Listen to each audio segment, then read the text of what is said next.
Assalamualaikum warahmatullahi wabarakatuh. Selamat pagi. Sebelum memulai perdebatan pada hari ini, perkenankanlah saya, Ade Rifka Anissa, untuk memperkenalkan anggota tim kami. Saya sendiri sebagai pembicara pertama yang bertugas untuk memperkenalkan anggota tim, memaparkan definisi dan menyampaikan latar belakang mosi, sekaligus memaparkan poin-poin penting kami.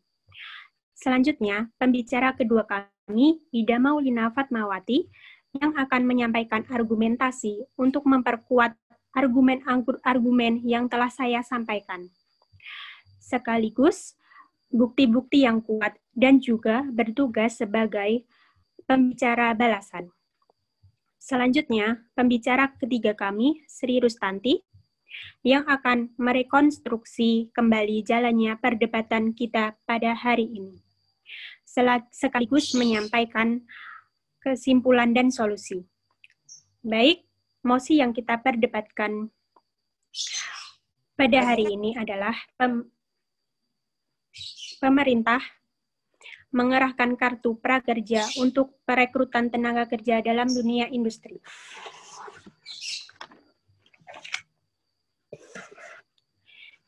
Di mana pada hari ini saya akan mengangkat tema, di mana pada hari ini saya akan mengangkat satu kata kunci yang penting adalah kartu prakerja, di mana kartu prakerja adalah program yang diusulkan pemerintah untuk mengatasi pengangguran, terutama dalam permasalahan pemutusan hubungan kerja atau PHK akibat COVID-19 ini. Resmi diluncurkan pada 11 April 2020 kemarin. Kartu prakerja sukses menarik perhatian bagi pencari kerja, baik yang belum pernah bekerja.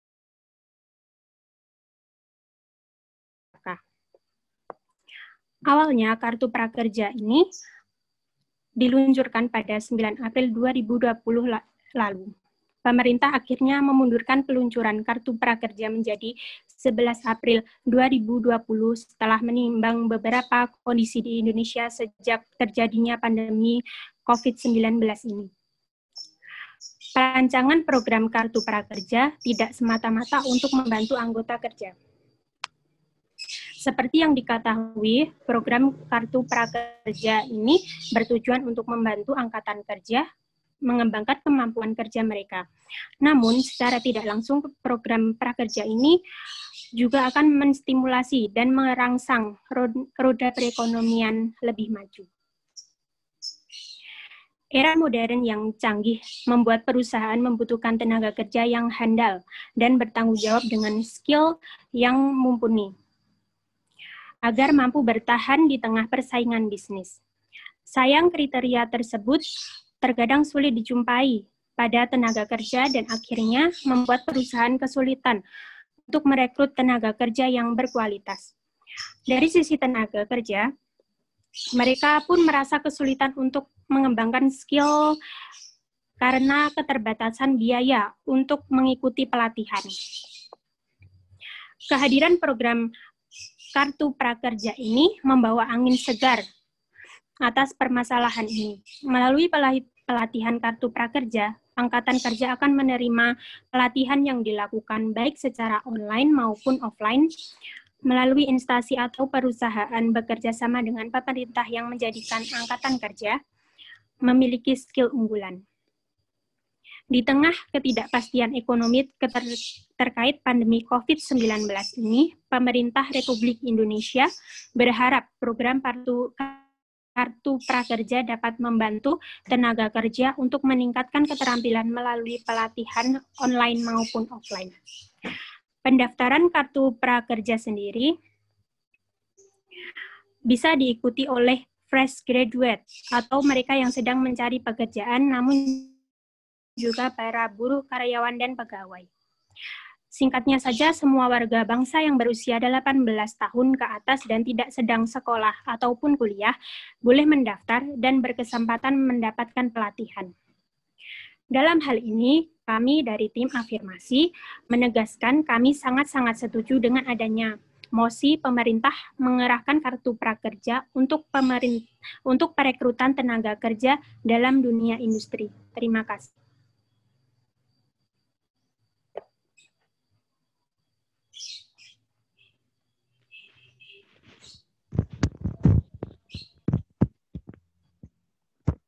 Apakah suara saya terdengar dengan jelas? Saya di sini sebagai pembicara satu dari tim oposisi akan melakukan pidato, dimulai dari sekarang. Yang pertama saya akan menyanggah dari pembicara satu dari tim afirmasi bahwa Kartu Prakerja ini bisa menstabilkan ekonomi di era pandemi ini. Menurut saya, menurut tim kami itu tidak benar karena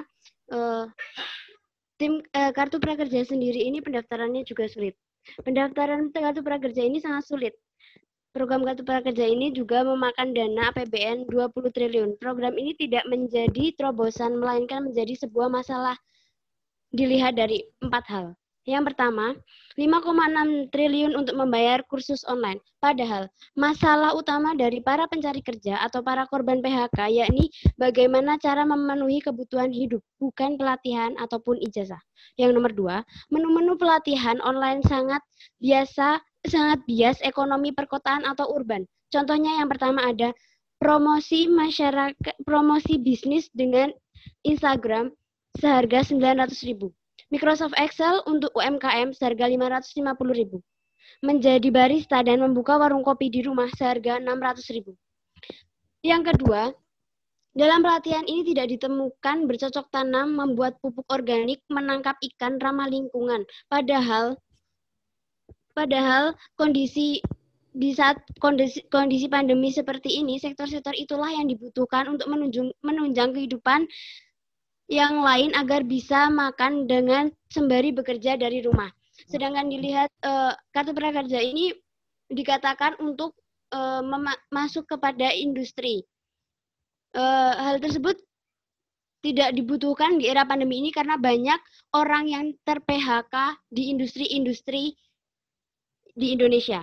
Yang ketiga, ada kasus kursusnya melalui internet.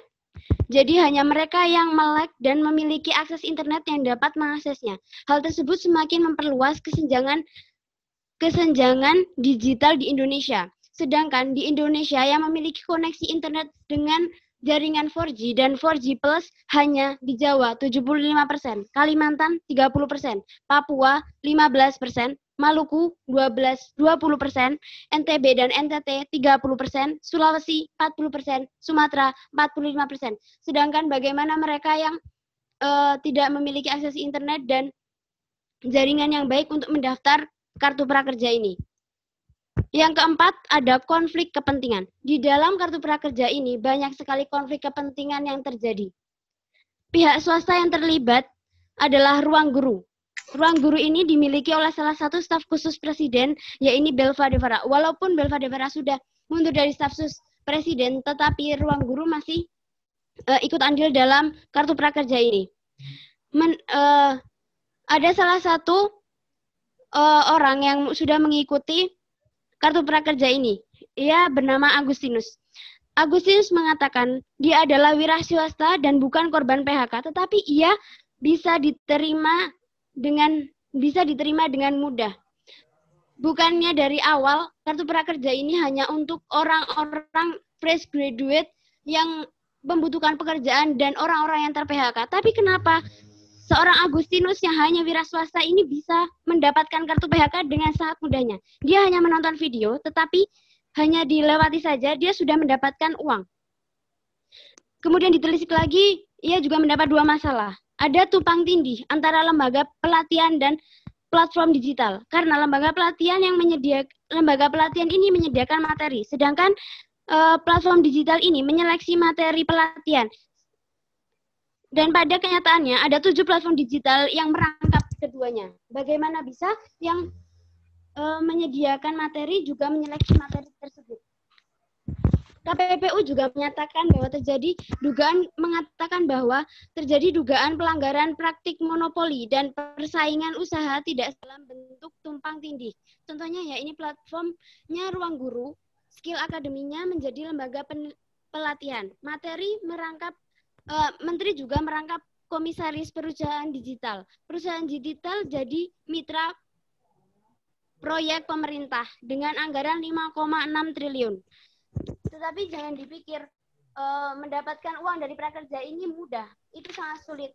Sedangkan orang-orang yang ingin mengikuti kartu prakerja ini yang ia adalah korban PHK, ia benar-benar membutuhkan pekerjaan, buktinya mereka masih belum bisa mendapatkannya. Kartu prakerja ini tidak menjamin peserta dapat pekerjaan. Dengan adanya kartu prakerja ini, pemerintah saja mengatakan belum bisa memastikan para peserta ini mendapatkan pekerjaan. Bagaimana bisa dikatakan bahwa pemerintah mengerahkan kartu prakerja ini untuk perekrutan tenaga kerja dalam dunia industri? Apa yang dipersiapkan dari pelatihan-pelatihan dan ijazah saja?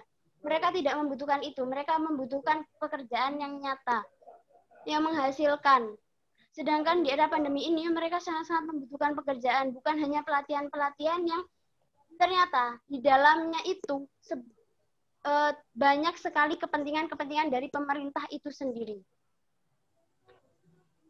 Bisa dikatakan bahwa prakerja ini tidak maksimal dan tidak membuahkan hasil apa-apa untuk para pencari pekerjaan dan para korban PHK. Sangat disayangkan.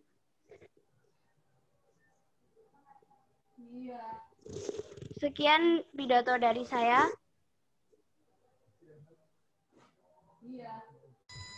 Baik, perkenalkan nama saya Ida Maulina Fatmawati. Saya sebagai pembicara 2 tim afirmatif.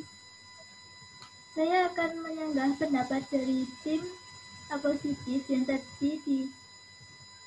tadi disampaikan oleh Mbak Belinda, di mana tadi disebutkan bahwa prakerja itu memakan dana yang sia-sia sebanyak 5,6 triliun. Tapi di sini peserta prakerja memperoleh manfaat dari kartu prakerja tersebut, seperti setiap peserta mendapatkan uang sebanyak Rp3.550.000 dengan rincian sebagai 1. Bantuan pelatihan senilai 1 juta, intensif setelah pelatihan 600.000 per bulan, dan intensif survei bekerja sebanyak 50.000 per survei. Pada uang itu terbukti tidak sia-sia karena nyatanya dana-dana yang sudah diturunkan pemerintah diterima langsung oleh peserta. Kemudian, jika koreksi internet, kita juga tahu bahwa internet belum stabil di Indonesia, tapi kita tahu bahwa tidak hanya di Jawa. Semua sekarang karena adanya pandemi ini, internet semakin dikembangkan ke seluruh daerah. Sepertinya jika internet dijadikan penilaian bahwa prakerja ini tidak efektif, itu sangat tidak mungkin. Kemudian, jika tentang korupsi atau kepentingan pribadi yang ada, itu juga terlepas dari manfaat-manfaat yang akan diperoleh dari adanya kartu prakerja ini. Jika korupsi itu juga tidak bisa dihindarkan karena memang Indonesia adalah negara yang banyak sekali korupsinya, tapi itu bisa dipisahkan dengan manfaat-manfaat yang diperoleh peserta prakerja ini, seperti manfaat yang didapatkan adalah 1. Efektivitas kerja, di mana peserta dilatih untuk lebih mampu menggunakan bahan dan peralatan dan lebih baik serta ekonomis, serta resiko kecelakaan dan kerusakan peralatan menjadi minimal karena peserta sudah dilatih terlebih dahulu. Yang kedua, lebih produktif, di mana karyawan telah mampu menunjukkan produktivitasnya yang lebih besar dari kualitas hasil yang lebih tinggi. Yang ketiga adalah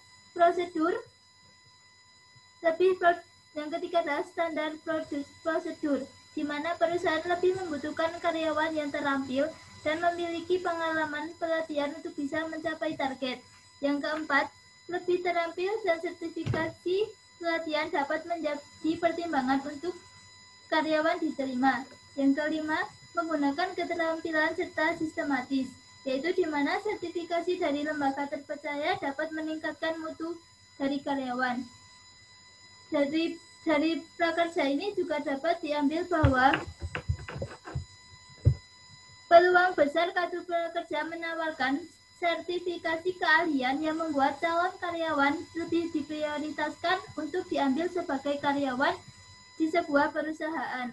Kemudian jika tadi Mbak Belinda atau pembicara satu dari afirmatif mengatakan bahwa tadi disebutkan tokoh masyarakat yang tidak di PHK tapi dapat mengikuti kartu prakerja, bahwa di sini ditekankan oleh pemerintah bahwa prakerja ini ditunjukkan untuk semua warga negara yang berusia 18 ke atas dengan syarat tidak sedang berkuliah atau tidak sedang bersekolah. Maka dari itu tidak heran jika orang lain dapat mengikuti program prakerja ini. Kemudian keunggulan dari kartu prakerja ini menyasar sekitar 5,6 peserta di tahun 2020. Maka anggaran-anggaran yang dikeluarkan pemerintah itu sesuai dengan apa yang akan dikerjakan atau apa yang program ini lakukan. Terima kasih.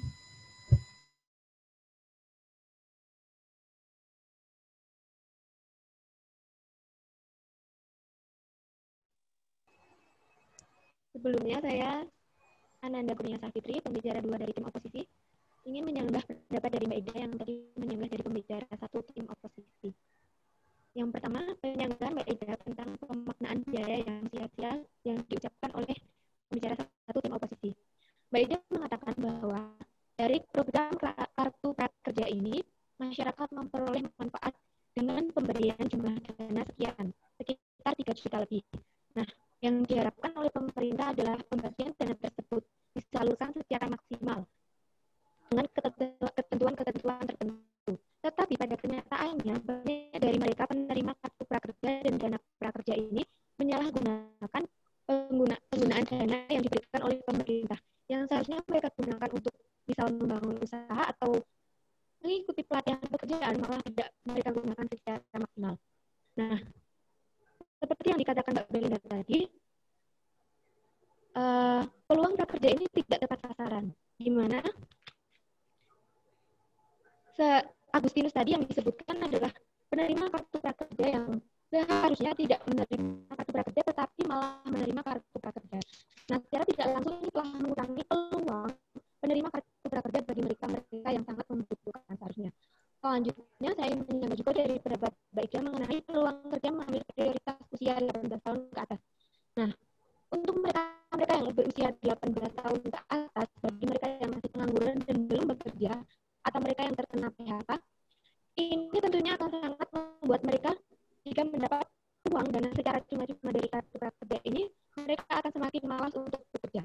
Apalagi bagi mereka yang pengangguran. Seperti yang kita lihat, keuangan negara di Indonesia saat ini sangat tidak stabil. Melihat dari beban hutang yang diterima Indonesia ini sangat berat. Nah, dengan pengadaan kartu prakerja ini akan semakin menambah beban utang Indonesia. Karena yang seharusnya kartu prakerja ini disasarkan secara tepat, tetapi malah tidak tepat disasarkan. Nah, jika kita lihat, bagi para pegawai seperti guru, PNS, atau pegawai-pegawai lainnya, mereka saja bisa dikatakan digaji dengan hutang dari negara lain. Nah, untuk apa kita mengeluarkan kartu prakerja yang tidak efektif digunakan dan diberikan kepada warga masyarakat Indonesia? Lebih baik kita mengangkat mereka, para pekerja honorer, dengan memberi gaji tambahan, dengan memberi gaji yang layak untuk mereka para pekerja honorer, agar semua dana yang dikeluarkan itu tidak terlalu sia-sia. Untuk selanjutnya, kartu prakerja ini membuat masyarakat Indonesia cenderung menginginkan bantuan atau hanya menerima gaji secara cuma-cuma dari kartu prakerja tersebut. Dari apa yang dikatakan Mbak Dewi? Mohon maaf, saya akan menginterupsi pendapat dari Mbak Ananda.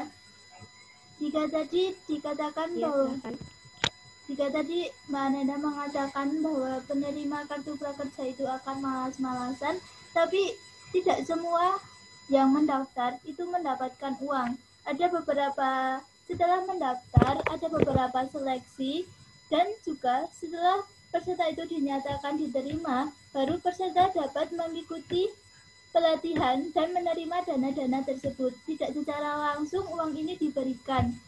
Dan untuk orang-orang yang tadi disebutkan bahwa sebenarnya kartu prakerja ini, sasaran kartu prakerja ini tidak hanya tentang fresh graduate atau orang yang di PHK atau yang tadi disebutkan, tapi prakerja ini diuntukkan untuk semua rakyat Indonesia yang sedang mencari pekerjaan, dan juga buruh, karyawan, atau pegawai itu bisa juga ikut mendaftar prakerja. Karena prakerja ini mendapatkan sertifikat yang dapat digunakan untuk kedepannya. Dan uang itu tidak secara cuma-cuma, tapi juga akan dimintakan pertanggungjawabannya dengan mengikuti pelatihan-pelatihan. Terima kasih. Baik, Mbak Ida. Mbak Ida tadi mengatakan bahwa si penerima kartu prakerja ini akan melakukan seleksi sebelum mendapatkan uang atau dana. Begitu. Nah, jika kita lihat seleksinya seperti apa? Seperti apa seleksi yang dilakukan oleh pemerintah untuk menyeleksi orang-orang yang berhak menerima bantuan dari kartu prakerja ini? Karena pada kenyataannya seleksi itu tidak berjalan dengan lancar. Mengapa saya katakan demikian? Karena seperti yang tadi saya katakan dan Mbak Belinda katakan, bahwa penerima kartu prakerja itu kadang tidak tepat sasaran. Nah, seleksi itu seharusnya lebih diperketat lagi agar dana itu benar-benar disampaikan dan tersampaikan oleh masyarakat yang membutuhkan. Itu.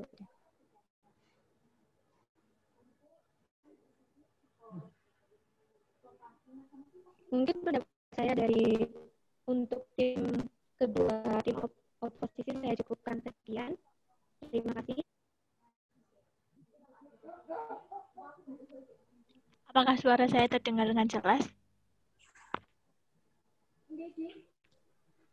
Menanggapi bahwa pemerintah mengerahkan kartu prakerja itu adalah untuk sebagai salah satu solusi di mana di masa pandemi ini banyak sekali tenaga kerja yang di PHK secara tidak terprosedur. Nah, di sini sendiri pemerintah itu menjadikan prakerja ini sebagai salah satu jembatan untuk memperbaiki bagaimana menanggulangi ekonomi yang semakin berantakan di masa pandemi ini. Salah satunya ialah mengurangi angka peningkatan pengangguran. Di sini pengangguran tidak hanya tertuju kepada seorang yang ter-PHK, namun juga pengangguran yang telah memang dari lama belum memiliki pekerjaan dan lain sebagainya.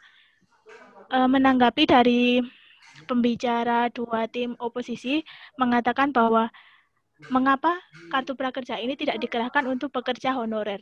Nah, untuk menjadi pekerja honorer saja harus menyiapkan syarat-syarat yang mendukung bagaimana ia dapat berkecimpung di dunia pendidikan. Tidak semua orang dapat menjadi pekerja honorer.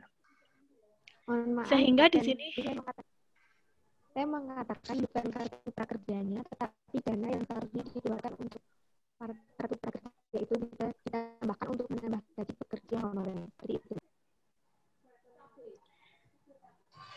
Nah, untuk mendapat dana pekerja honorer sendiri kan harus mengikuti atau dapat mendaftarkan diri di situs prakerja. Sedangkan kalau misalkan kita tidak mendaftar, ya kita tidak akan dapat. Otomatis kalau pekerja honorer yang ingin mengisi prakerja kan harus memiliki syarat atau kepentingan yang mendukung bagaimana ia dapat melanjutkan di bidang pendidikannya sendiri. Nah, untuk kartu prakerja sendiri, sebuah kartu yang digalangkan dalam rangka program pelatihan dan pembinaan warga negara Indonesia yang belum memiliki keterampilan. Sehingga di sini yang mendaftar itu dialokasikan untuk mengikuti pelatihan agar dapat meningkatkan kreativitas atau keterampilan yang pada nantinya akan digunakan di dunia kerja. Kemudian untuk mereka yang membutuhkan pekerjaan bukan pelatihan. Nah, di sini sendiri kalau semisalkan sebuah pekerjaan pasti akan membutuhkan potensi yang mendukung. Kalau semisalkan kita tidak memiliki program atau pelatihan, maka tidak akan terkembang juga potensi yang dimiliki kita. Prakerja sendiri juga memiliki beberapa poin penting di sini. Ketika sudah mengikuti pelatihan akan mendapatkan sertifikasi dari badan tertentu yang dapat digunakan pada nantinya sebagai salah satu pendukung untuk masuk ke ranah pekerjaan yang lebih sesuai dengan potensinya sendiri. Kalaupun semisalkan pada nantinya tidak langsung mendapatkan pengalokasian pekerjaan, keterampilan ini dapat dikembangkan sendiri bagaimana ia dapat membuka usaha sendiri dan juga menentukan bagaimana arah yang akan diterima dari potensinya.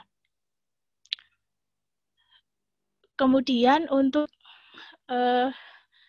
program ini sendiri juga memiliki bagaimana cara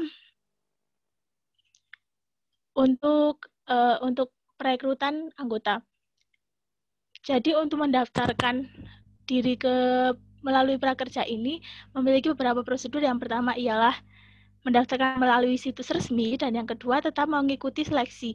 Jadi pemerintah itu tidak memberikan dana yang percuma-cuma, pasti akan ada seleksi. Di sini seleksi bisa melalui tertulis atau online, dan nanti pada akhirnya para pendaftar akan mendapatkan pemberitahuan atas evaluasi yang telah ia lakukan.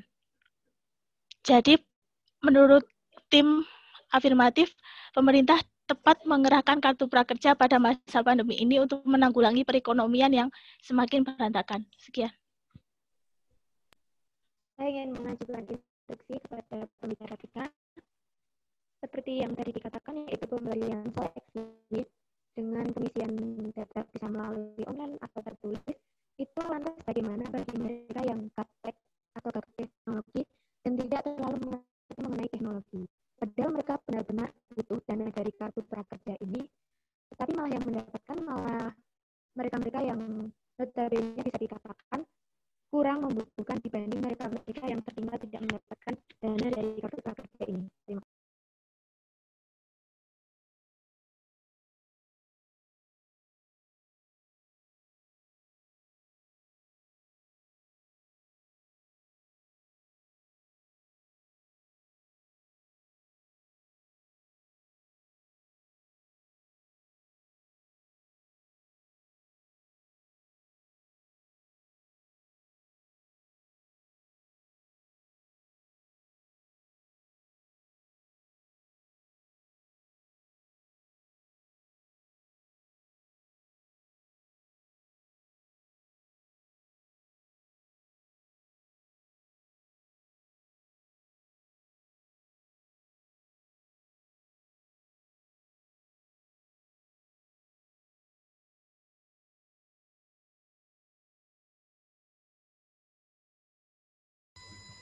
Saya akan membantu menjawab pertanyaan dari pembicara dua tim positif.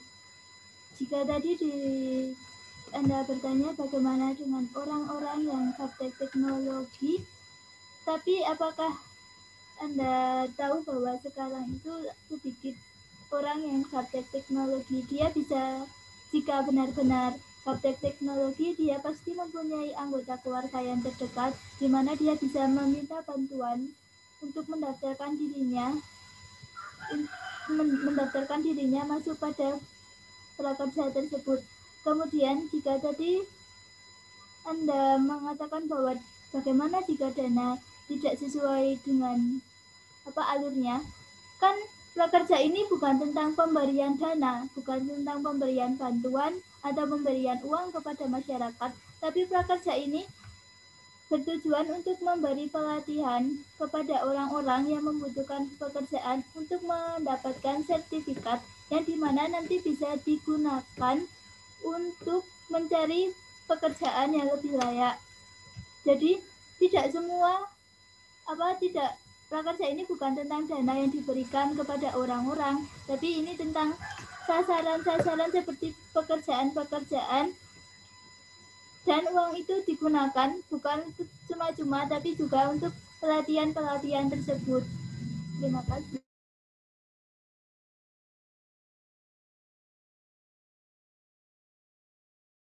Saya akan menyanggah perkataan dari pembicara satu. Apakah suara saya terdengar? terdengar.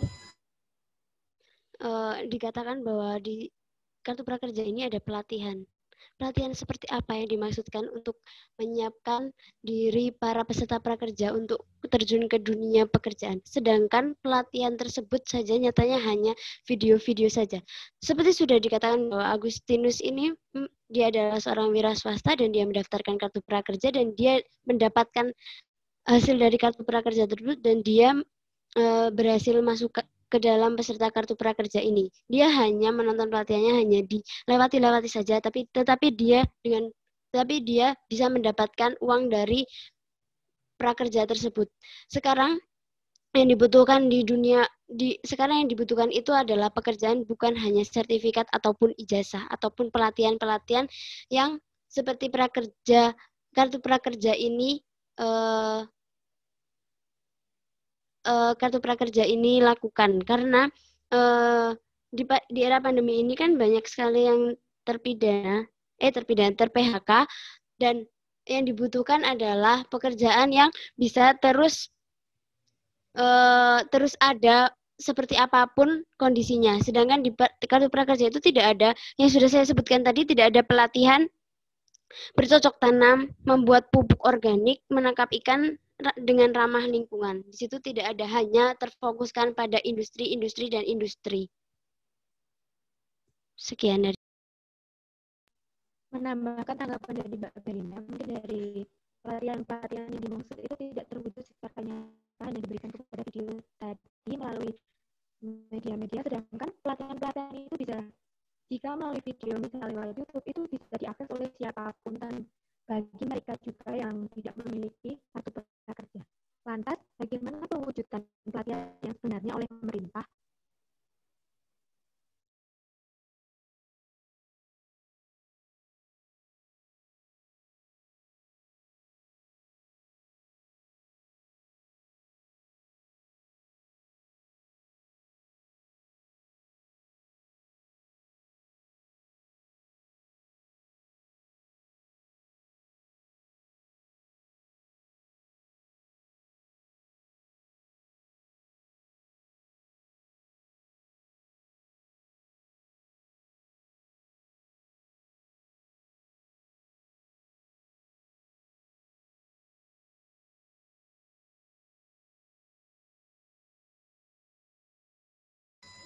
Baik, saya akan menjawab pertanyaan dari Mbak Belinda. Kelas apa saja yang ada dalam kelas apa saja atau pelatihan apa saja yang terdapat pada kartu prakerja ini?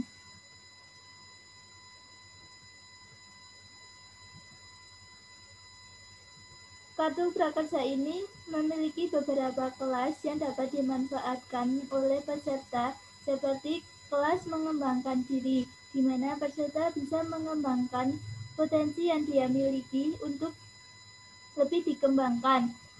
Lalu, ada juga kelas digital marketing, di mana jika dia berminat di bidang itu, dia bisa masuk ke kelas tersebut dan mengembangkan potensinya. Dan juga ada kelas membuat website serta kelas finansial untuk melatih peserta prakerja tersebut. Dan kartu jenis pelatihan pekerja ini juga memiliki banyak kelas seperti sebentar.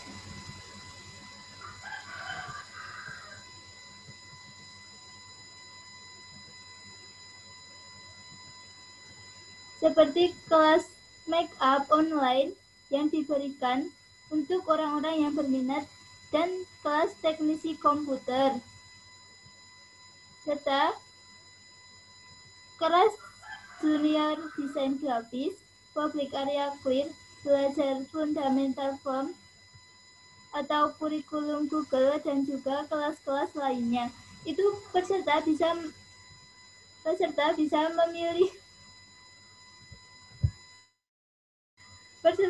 memilih apa potensi yang dia miliki dan juga masuk pada kelas apa dia seharusnya, begitu.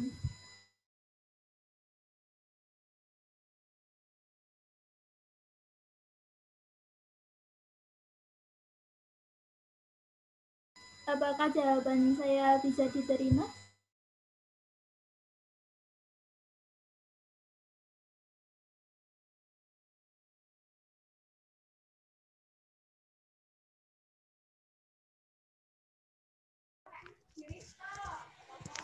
Baiklah, di sini saya selaku pembicara ketiga dari kelompok oposisi akan menanggapi dari apa yang telah tadi disampaikan, bahwa tadi disebutkan ya beberapa pelatihan-pelatihan yang ada di prakerja, yang diuntukkan untuk pelatihan kartu prakerja. Tapi lagi-lagi di sini saya ingin menyampaikan, jika dari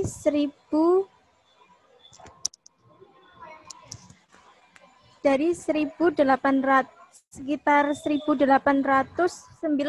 pelatihan yang ada, hanya 13% pelatihan yang dilaksanakan dengan cara yang dilakukan secara daring.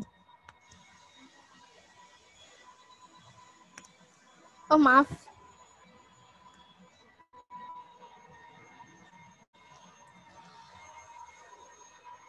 Dari pelatihan tersebut hanya 13% dari 1.895 pelatihan yang layak secara daring.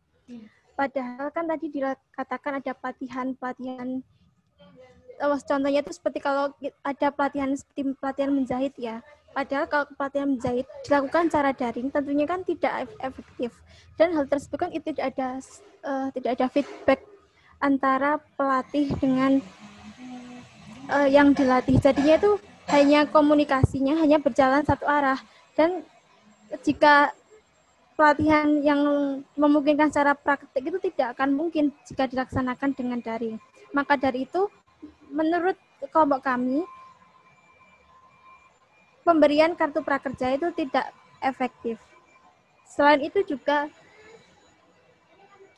dana-dana yang diberikan itu akan bisa disalahgunakan. Juga pada awalnya kan itu hanya akan diberikan kepada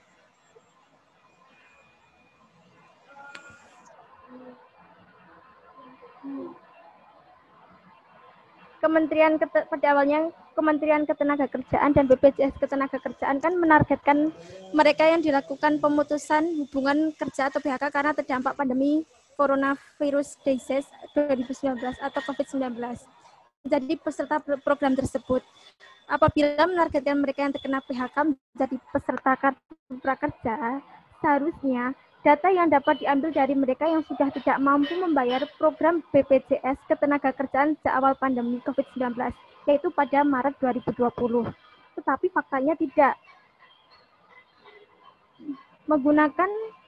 Pendaftarannya menggunakan self-assessment. Semua orang bisa mendaftar, baik yang sudah bekerja ataupun terkena PHK. Pekerja yang terkena PHK, 1,7 juta pekerja, hanya 100 pekerja yang terkena PHK, 1,7 juta pekerja.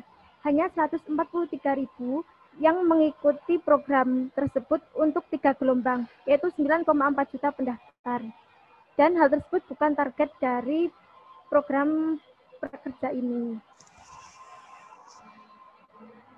Jadi ya menurut saya memang kurang efektif, karena kalau tadi pelatihan-pelatihan secara daring pun juga, selain tidak semua daerah di Indonesia memiliki akses internet yang baik, juga tidak semua pelatihan itu bisa dilaksanakan dengan cara daring. Mungkin begitu yang bisa saya sampaikan.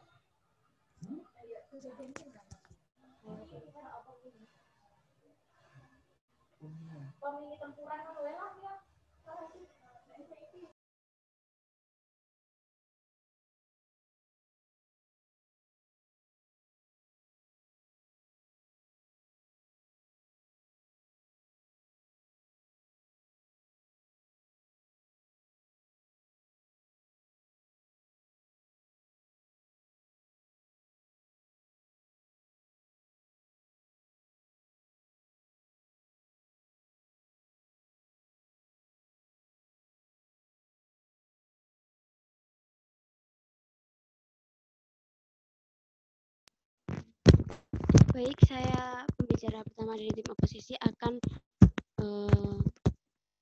menyatakan kesimpulan dari debat ini. Kesimpulannya yakni, tim oposisi tidak setuju atas mosi pemerintah mengarahkan kartu prakerja untuk perekrutan tenaga kerja dalam dunia industri. Karena pada nyatanya, kartu prakerja ini jauh dari apa yang dikatakan pemerintah, tidak tepat sasaran, tidak benar-benar menyeleksi. Pelatihannya merujuk pada kehidupan masyarakat kota, di mana Indonesia bukan hanya kehidupan kota saja. Dan dalam program kartu prakerja ini banyak sekali menguntungkan koalisi-koalisi pemerintah, dan ini adalah hadiah dari pendukung presiden kita saat ini. Terima kasih.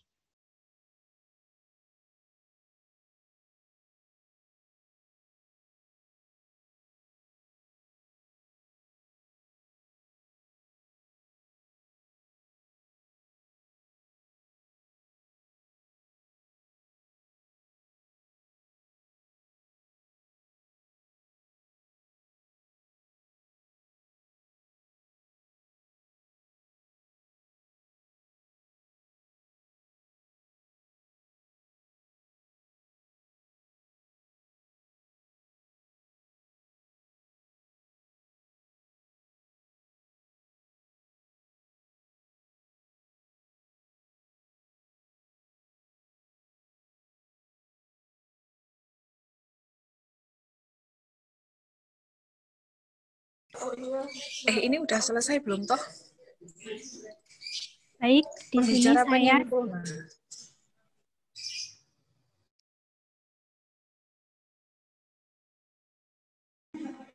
Ayo dilanjutkan Mbak Ade. Baik, Bu. Baik, di sini saya sebagai pembicara pertama dari tim afirmatif akan menyimpulkan pendapat dari tim afirmatif mengenai mosi kali ini sebagai berikut. Kartu prakerja adalah program yang diusulkan pemerintah untuk mengatasi pengangguran, terutama dalam permasalahan pemutusan hubungan kerja atau PHK akibat wabah COVID-19 ini. Kartu prakerja sukses menarik perhatian bagi pencari kerja baik yang belum pernah bekerja maupun yang baru saja mengalami PHK. Kartu prakerja ini pada hakikatnya disiapkan untuk menghilangkan gap antara kompetensi SDM dan kebutuhan dunia kerja. Selain itu, kebijakan pemberian kartu prakerja ini juga akan diarahkan untuk mendorong peningkatan keterampilan yang dibutuhkan saat ini dan masa mendatang, terutama dalam menghadapi era evolusi industri 4.0 dan teknologi digital. Perencanaan program kartu prakerja tidak semata-mata untuk membantu angkatan kerja saja. Seperti yang diketahui, program prakerja ini bertujuan untuk membantu angkatan kerja mengembangkan kemampuan kerja mereka. Namun secara tidak langsung, program kartu prakerja juga akan menstimulasi dan merangsang roda perekonomian untuk lebih maju. Manfaat dari prakerja sendiri, yang pertama, efektivitas kerja, di mana para pekerja dilatih untuk lebih mampu menggunakan bahan dan peralatan dengan lebih baik dan ekonomis. Yang kedua, lebih produktif. Karyawan yang terlatih mampu menunjukkan produktivitas yang lebih besar dan kualitas hasil kerja yang lebih tinggi. Yang kedua, standar prosedur. Yang ketiga, standar prosedur. Tentu perusahaan telah membutuhkan karyawan yang terampil atau memiliki pengalaman pelatihan untuk bisa mencapai target. Yang keempat, lebih terampil. Sertifikasi pelatihan dapat menjadi pertimbangan untuk karyawan. Kemudian yang terakhir yaitu menggunakan keterampilan secara sistematis. Sertifikasi dari lembaga terpercaya dapat meningkatkan mutu karyawan di perusahaan. Dalam hal ini kami dari tim afirmatif, saya tegaskan lagi sangat-sangat setuju dengan adanya mosi pemerintah mengesahkan kartu prakerja untuk perekrutan tenaga kerja dalam dunia industri. Terima kasih.